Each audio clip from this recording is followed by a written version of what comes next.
آج ہی دیکھیں ایسا ہے کہ آئی جی پنجاب پولیس راؤ سردار کے صوبہ بھر میں پتنگے داتی ڈور بنانے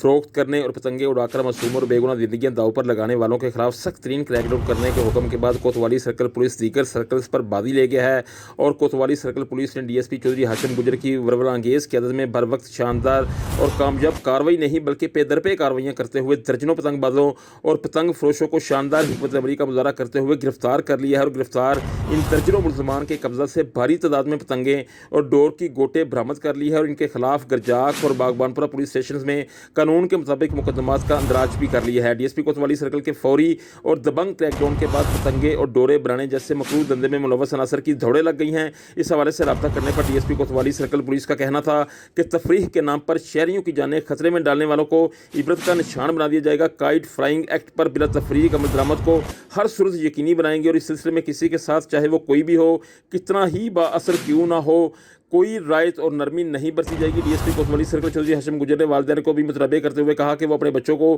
اس خونی کھیل سے ہر صورت روکیں ورنہ سخت کارروائی کی جائے گی اور شہریوں سے بھی درخواست ہے کہ وہ پتنگ فروشی اور پتنگ بازی جیسے خونی کھیل کو روکنے کے لیے کوتوالی سرکل پولیس کا ساتھ دیں اور اس گھناؤنے کھیل میں ملوث عناصر کے خلاف پولیس کی ہیلپ لائن 15 پر اطلاع دے کر معصوم اور بے گناہ زندگیاں بچانے میں اپنا بھرپور کردار ادا کریں۔ دوسری جانب پتنگ فروشوں اور پتنگ بازوں کے خلاف کامیاب کریک ڈاؤن پر شہر کے عوامی سماجی حلقوں نے سی پی او سید حماد عابد اور خصوصاً ڈی ایس پی کوتوالی سرکل چودھری ہاشم گجر اور ان کی ٹیم کا بے حد شکریہ ادا کیا ہے۔